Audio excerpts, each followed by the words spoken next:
In today's video I'm going to show you how to make a delicious chicken and leek pie.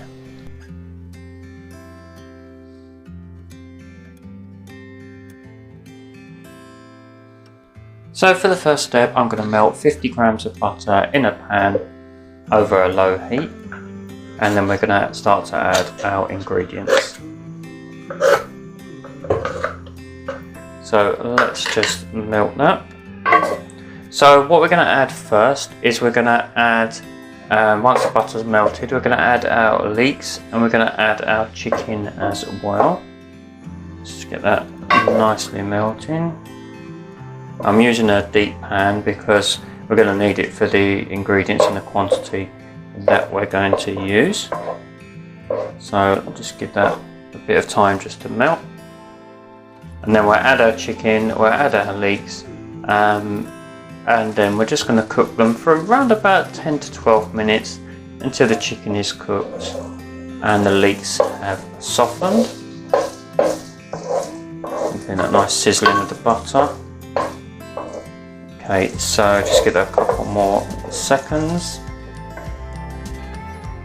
And of course, if you want to add any herbs in with the chicken and any seasoning as well, then you can do that as well, just once the butter's melted. There we go. So we've got one large whole leek that's going in, and then we've got 8 boneless and skinless chicken breasts. They're going in.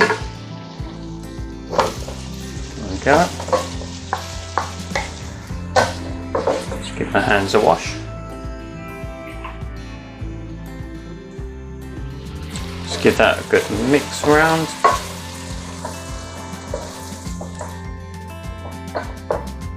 Like I say, add any seasoning that you want to as well, any herbs you want to add in. Thyme's a good one that goes with chicken. As you can see that. I'm going to let that cook for about 12 minutes and then we'll move on to the next stage. So in there, 8 skinless and boneless chicken breasts, just cut into small pieces, whole leek cut into slices, and the 50 grams of butter that we melted. So just give it a stir every now and then. We cook that for about 10 to 12 minutes until the chicken has browned and the leeks have softened.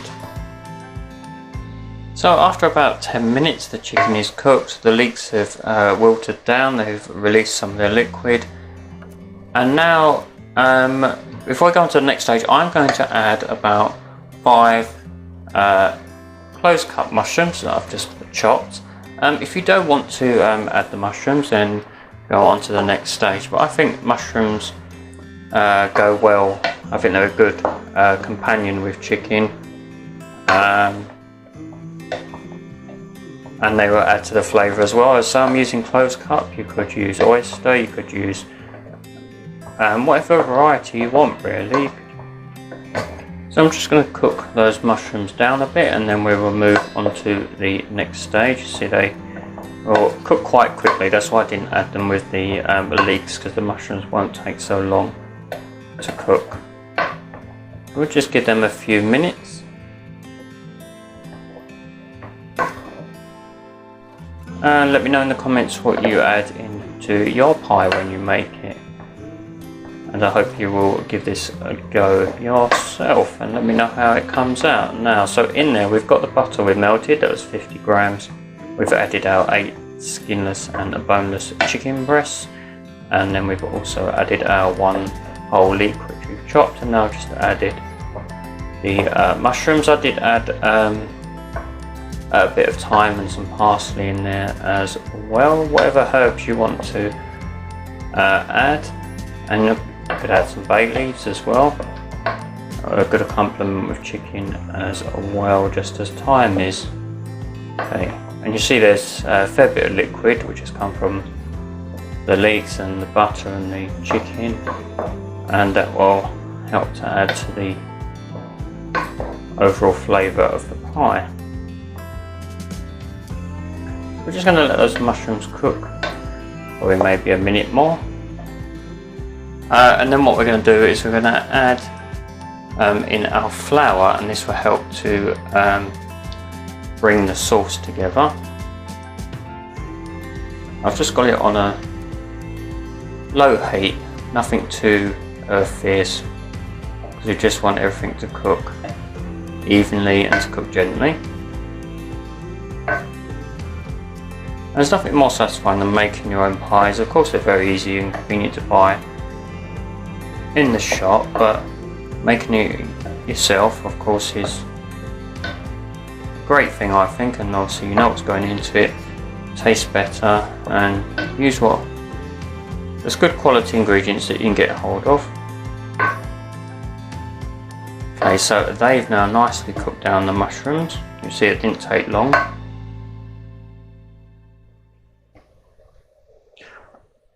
Okay then, so what we're going to do now is we're going to add in our flour, and I've got 2 tablespoons of flour in here, so we're going to add that. So this is going to help for our sauce. Now we're just going to give that a mix around.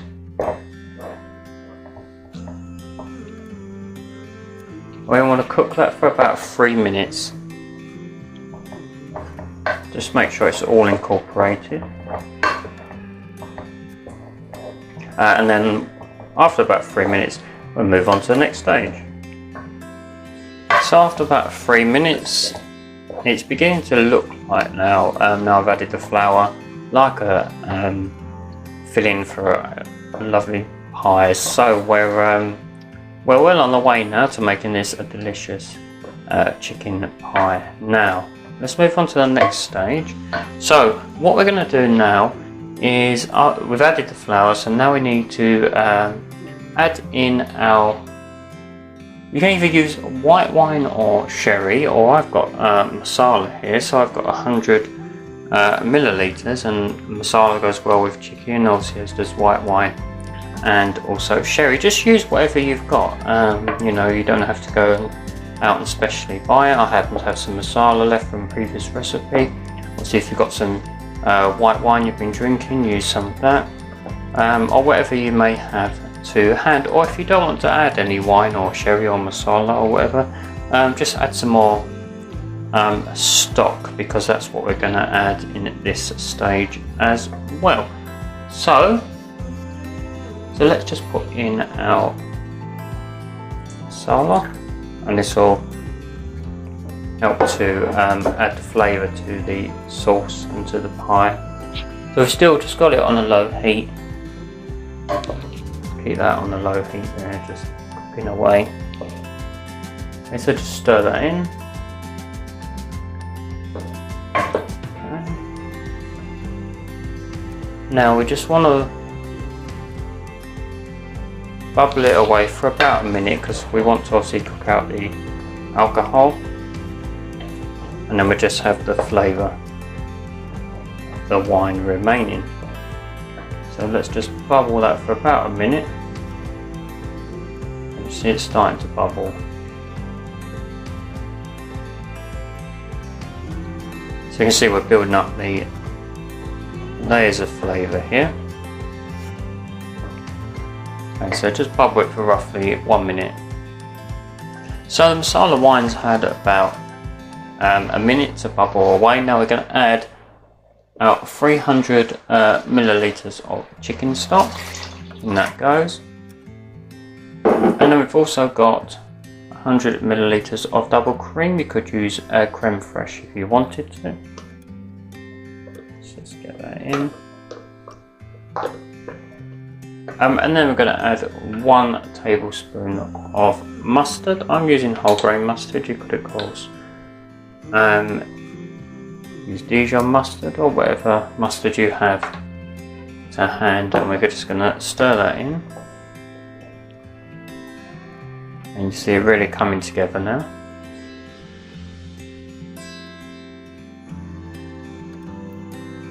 Now what we're going to do is just simmer that down.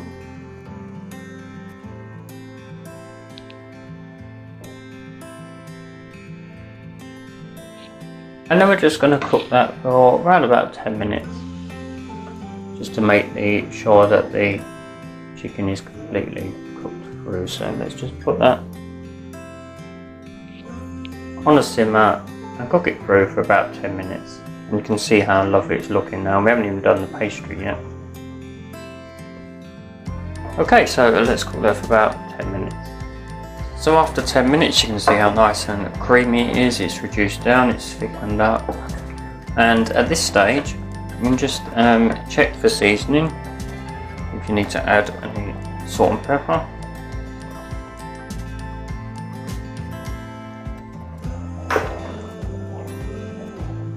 You can taste the herbs and the wine. I think that is just how I need it. Now what we're going to do now is turn the heat off, and then we need to leave that to cool and then transfer it into a reasonable sized dish. And then what we do is, once it's cool, put it into the fridge for at least 2 hours, overnight if possible, but do it for at least 2 hours, and then in the meanwhile we'll be making the pastry.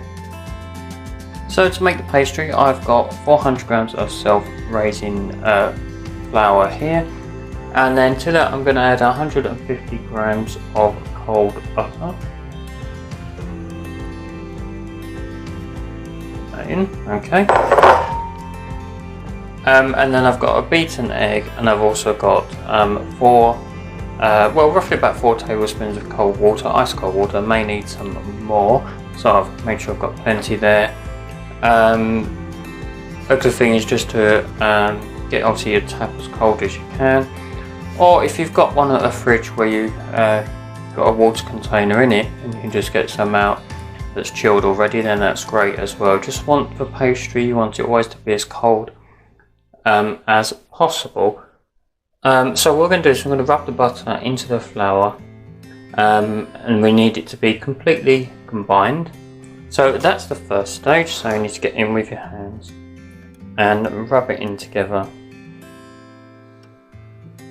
And you want it to sort of resemble like breadcrumbs. So just get that in. Of course, you could do this gluten-free, of course, as well. Just substitute the flour, the gluten-free flour. Just check on the packet if it's already got what it's got in it, because some have the xanthan gum in, which helps the substitution compared to regular flour. So just check what it's got in it when you buy it, because you may need to buy something like that to add to it separately. So as you can see, it's already starting to resemble breadcrumbs now. Try and make sure your hands are cold as well. I always sort of run them under the cold tap for a few minutes, because you want everything to be as cold as possible, because you don't want to make the butter warm. Of course, the reason why we're cooling the mixture is because obviously we don't want to add hot mixture to the pastry, because otherwise we're going to melt the pastry straight away. So it's nearly there, so it don't take long.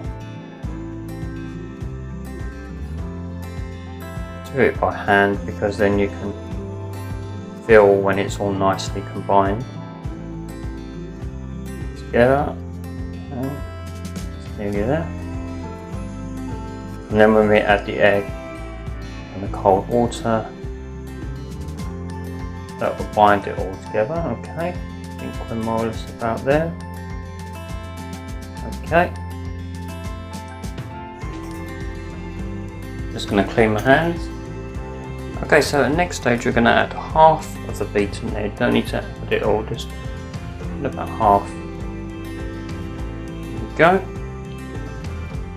And then what we're going to do as well is add our 4 tablespoons of cold water. If we need to add more, then like I say, I've got plenty there if I need to add any more. 2, 3, 4. Okay, and then we need to bring it together into a dough. just use your hands again. It's the easiest way to combine it all. I'm going to say add a bit more water if you need to. Because again, different flours also have different qualities to them, so it may need a bit more water. So I think that this will.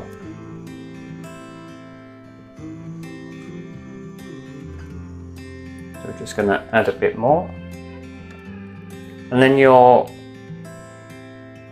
be able to feel when it's coming together into a nice dough.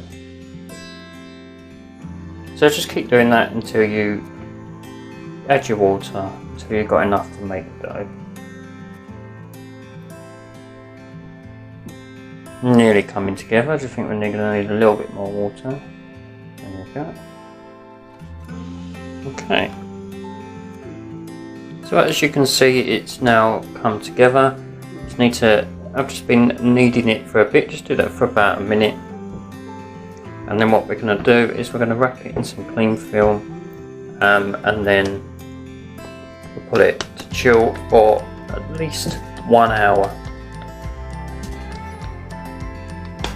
Okay, there we go. So let's just wrap that in some cling film, and then we'll get it into the fridge.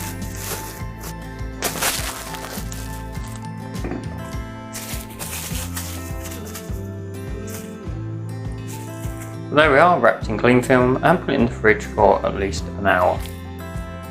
And then once that's had an hour in the fridge, we can then roll it out and line our dish with the pastry, and then we can just keep that in the fridge until we're ready to put our filling in. Okay, so the pastry's been chilling for an hour. I've just put it on a floured surface, and we're going to roll it out in a second. I've taken 2/3 of the total pastry. We're going to keep obviously 1/3 for the lid. The best way to work it out is just weigh it on the scales, and then just divide it by 3 and then times by 2, and that's your 2/3 sorted. Right, I've buttered a loose bottom cake tin. The reason for using a cake tin is it means you can just, if you've got one of these, you can just easily undo it after, and it will make it easier for you to get out. Okay, so what we're going to do is we're going to roll out enough to cover the bottom and also up the sides as well, and then obviously we'll roll the rest out for the lid, and then obviously we'll put our filling in once we've done this bit, because that's chilling at the moment, so we'll keep that in there, and that will keep that nice until we're ready. Just a little flour on the rolling pin. So what you want to do is just roll it, turn, roll it, turn. So just roll it, and then just turn it a little. Same again, and just keep going until you've got enough to cover your base, and up the sides as well. Turn it over. Just make sure you've got good coverage of flour so it doesn't stick. Turn it, turn it. And just keep rolling it. So you just add a bit more flour if you need to, and then we can trim it and everything, and so don't worry if it's not a perfect round. Okay. Just keep turning it until you've got the size you need. So I've got it roughly to the size I need, and what we're going to do is we're now going to pull it into our tin. This is a 22 centimeter tin. 20 to 22 roughly is what you'll probably need for this recipe. You didn't have a 20 centimeter one. Okay, so then you should lift it in.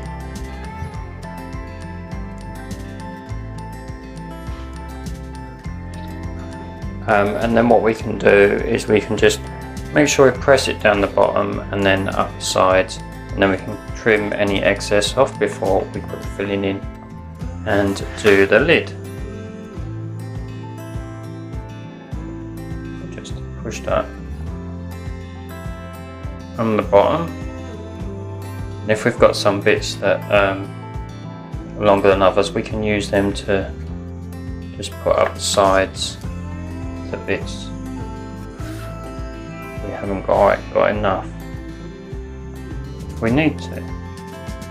So I've just pressed the pastry in and just at the sides, and then we've got a little bit of excess in places, but we can trim that once you put the lid on. We're just going to next put our filling in, which has been chilling. So we're going to put that into the dish, and then we'll roll out the lid. Okay, so just get that all nicely. It's nicely chilled, and you can see the consistency is exactly as how we want it. So let's just get that all in there nicely.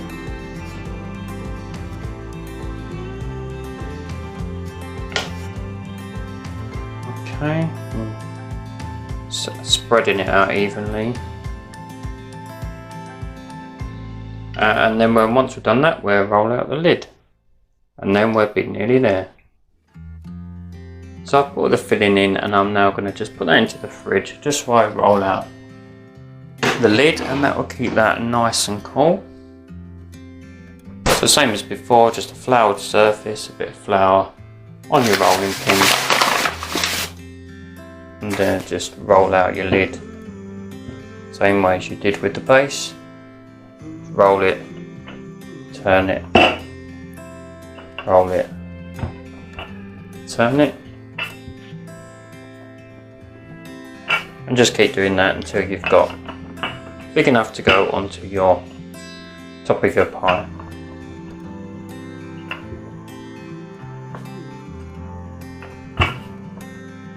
Okay, so I've rolled the pastry out. What I'm going to do is I'm going to put the tin on top of the pastry and then cut round it, and then that will give us our perfect top. Now what I've done, because I'm using quite a deep dish, I've just put the sides down, and then I'm going to attach the lid like that. If yours is not as deep, then obviously you won't need to do that, but what I'm going to do is I'm just going to put a bit of beaten egg on these sides, as you would if you was just doing it in a normal size, and then that will help stick the lid to it. So I'm just going to do that all the way around. Okay, so what we're going to do now is we're just going to put it on top of the pastry, and then we can just get a knife, just run it all the way around, and then we've got our perfect circle for the top.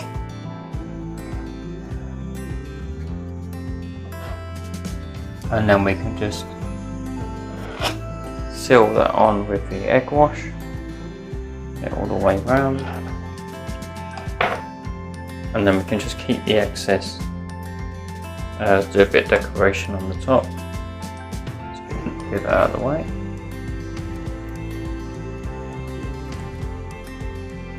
And then we've got our circle there, got our lid.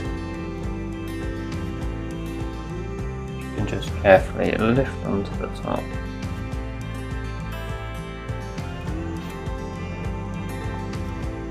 There we go. And then we can just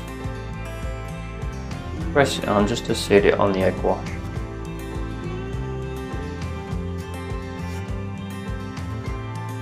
Make sure it's all sealed together so we get no leakage.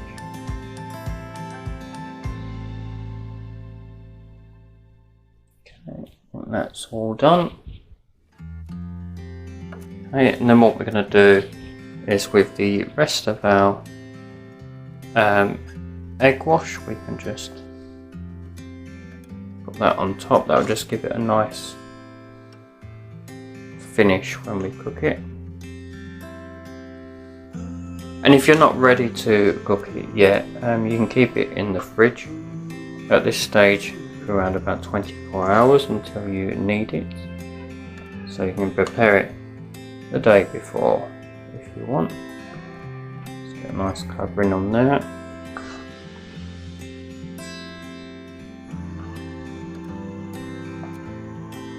And so give it a nice golden finish.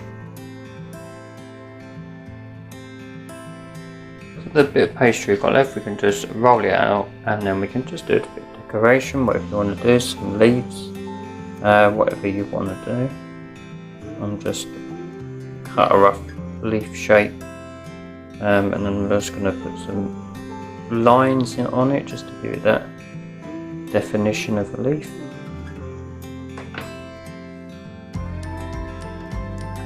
Just done it freehand. If you've got a cutter, you could use that. Just going to do one more.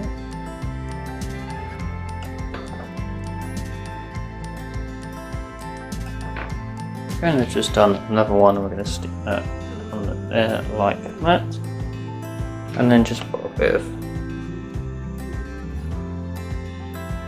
egg over your decoration so that a bit browns as well. So what we're going to do now is we're now going to put it into the oven, 220 degrees Celsius, gas mark 7, or if you've got a fan oven, about 200 degrees Celsius, and we're going to bake that for around 15 to 20 minutes until it's a nice golden colour. And like I say, if you want to chill it at this stage, then you can for up to 24 hours. We're just going to put a couple slits in, a couple of air holes there. Okay. So that's ready to go into the oven. So for around about 20 minutes. Okay, so after about 20-25 minutes in the oven, it's come out a lovely golden brown. I forgot to say I put it on a tray just in case there was any leakage, but doesn't look like there is. I'm just going to now it's cooled down, I've let it cool down so I can handle it. I'm just going to remove the tray. And then I've just got a board here that I'm going to put it onto. And then of course, like I was saying, with a one of these removable sides on the cake tins, you can just easily remove the side, and there we go. So you've got a lovely golden pastry, and then we'll cut into it in a minute and see what it looks like inside. Like I said, because I used a bit of a deeper dish, I did just sort of move the pastry over and just put the lid on top with a bit of egg wash. And obviously if you've got a not so deep dish, obviously you won't have that problem. So let's cut into it. And of course, you know, this is good for obviously for a main meal, take some for a snack, for work, or wherever you're going. Just cut into that.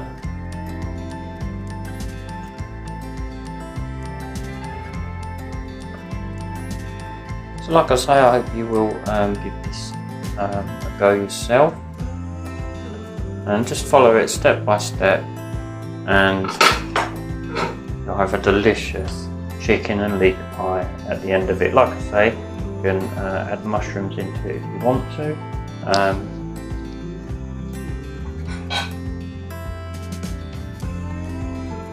Okay, let's get that out. There we go. Look at that. You can see all the nice chicken in there, and the mushrooms and the sauce. So like I say, I hope you give that recipe a try yourself. Let me know in the comments how it turns out. Are you going to put mushrooms in yours? Are you going to, what herbs you're going to put in it? What are you going to add to it to make it your special chicken pie? Follow the recipe step by step, and you'll be fine. And I hope you give it a go, and let me know in the comments how it turns out. And give the video a like if you found it helpful. And also subscribe if you haven't done so already, and ring that bell for notifications of future cooking videos and other content as well. As always, thank you for watching, and I'll see you again in the next video. Bye for now.